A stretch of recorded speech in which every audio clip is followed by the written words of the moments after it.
Bonjour et bienvenue sur cette toute première vidéo de la chaîne Fabrique ton drone. Aujourd'hui, je vais vous présenter l'assemblage d'un mini-drone de type Racer et qui va être composé donc d'éléments imprimés en 3D.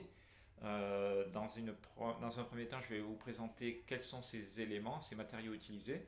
Donc ici, c'est le châssis, en fait, il est imprimé en PCTPE. C'est un thermoplastique élastique à base de nylon et ses propriétés sont à la fois élastiques et il a une rigidité suffisante pour pouvoir supporter les moteurs. L'avantage de ce matériau, c'est qu'il est extrêmement résistant et ici, la souplesse de cette partie-là permet d'amortir les chocs et il est quasiment incassable. Pour la caméra, les supports caméra et antennes, j'ai utilisé du TPU. Donc le TPU, c'est aussi un thermoplastique élastique, mais à base de polyuréthane. Donc il est un petit peu plus souple que le PCTPE, mais ça permet facilement d'intégrer la caméra à l'intérieur du support et il est suffisamment élastique pour protéger les composants, la caméra. Ensuite, la partie, les plaques supérieures et inférieures, donc plaque inférieure qui sert à fixer la stack et la plaque supérieure qui va servir à fixer l'AQ, l'alimentation. Donc ça, c'est fait en PETG. Donc voilà, ça c'était pour la partie matériaux. Donc maintenant, je vais vous parler des composants utilisés. Donc en fait, les moteurs utilisés, ce sont des moteurs Betaflight 2204 avec un KV de 3000. Alors 2204, 22 c'est le diamètre de la cage, 04 c'est la hauteur de la cage et 3000 c'est le nombre de tours par volt.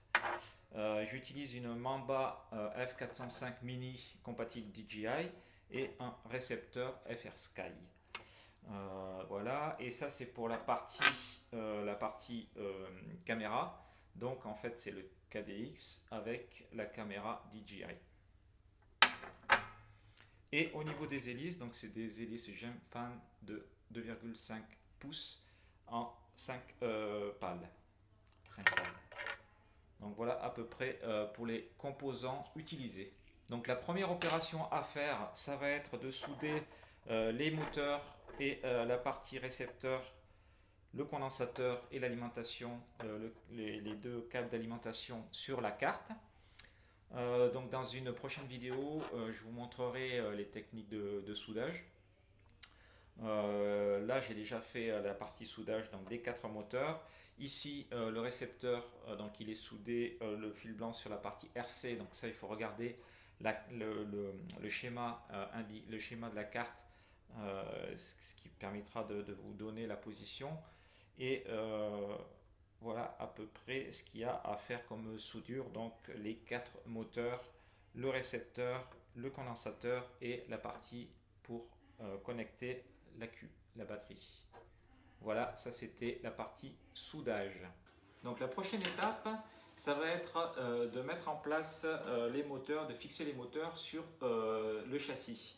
Donc il y a plusieurs choses qu'il faut regarder. Donc il faut mettre le châssis dans le bon sens. Ici, on a un passage du fil de la caméra, donc on va considérer que ça c'est la partie avant.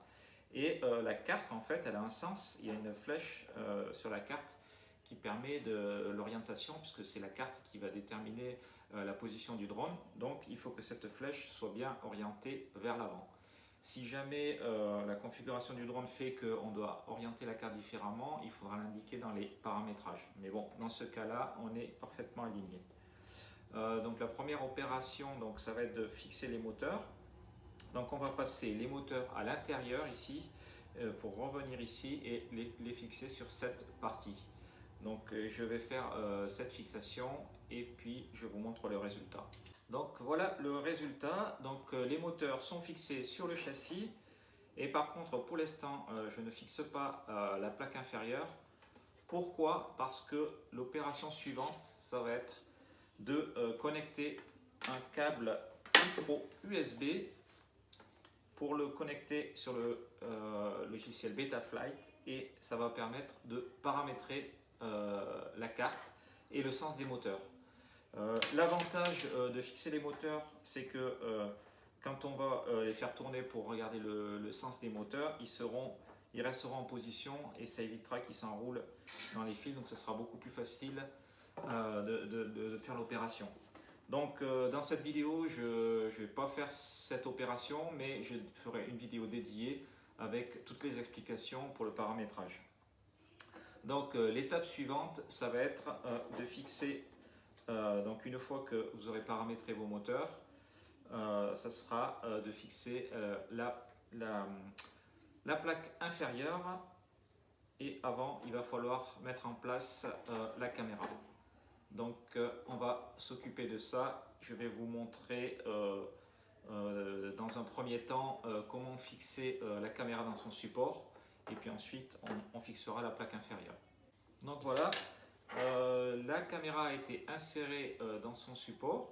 Il suffit simplement d'écarter ici et de glisser la caméra. Et ensuite on fait pareil pour l'antenne, on vient la glisser dans son support. Et maintenant on va fixer l'ensemble, je vais fixer l'ensemble sur le châssis et je vous montrerai le résultat. Donc voilà, le drone est prêt, le châssis est complètement monté, il ne reste plus qu'à mettre les hélices. Donc pour mettre les hélices, il y a un sens, c'est-à-dire que donc en fait sur un drone, en fait ces deux hélices tournent dans le sens des aiguilles d'une montre, et ces deux hélices tournent dans le sens inverse des aiguilles d'une montre. Donc on a des hélices de différents types. Pour repérer le sens des hélices, donc ici la partie la plus épaisse c'est le bord d'attaque, donc c'est le sens de rotation, et le bord de fuite est beaucoup plus fin. Ici on a les moteurs qui sont inversés, cependant on met bien les hélices dans cette position là. Il ne faut pas inverser les hélices en fait, hein. Donc on les met bien comme ça. Ici on a une hélice qui tourne dans le sens des aiguilles d'une montre, donc on voit que celle-ci, le bord d'attaque est ici, donc elle est faite pour tourner comme ça, donc elle ne va pas, c'est pas la bonne hélice. On va chercher une hélice qui puisse tourner dans le bon sens. Donc ici on a le bord d'attaque ici, donc effectivement elle est faite pour tourner dans le sens des aiguilles d'une montre, donc c'est bon. Celle-là elle est faite pour tourner dans le sens inverse des aiguilles d'une montre, donc elle va aller ici. Celle-ci elle est faite pour tourner dans le sens inverse des aiguilles d'une montre, donc elle va aller ici. Et celle-ci elle est faite pour se tourner dans le sens des aiguilles d'une montre, donc elle va aller ici. Donc il n'y a plus qu'à enfiler les hélices et les fixer avec les petites vis pour que le drone sera opérationnel. Voilà pour le montage de ce drone. Voilà le drone complètement terminé avec les hélices et la petite batterie montée, fixée grâce au craft qui est au-dessus. Le drone est terminé et il est maintenant opérationnel. Donc si vous souhaitez, si vous avez des questions à poser, n'hésitez pas à les poser en commentaire, je me ferai un plaisir d'y répondre et même de faire une vidéo pour donner des réponses à vos questions. Si vous avez aimé cette vidéo, n'oubliez pas de mettre un petit like, et si vous souhaitez suivre les prochaines vidéos, abonnez-vous à la chaîne et cliquez sur la cloche pour recevoir les notifications. Voilà, merci et à bientôt.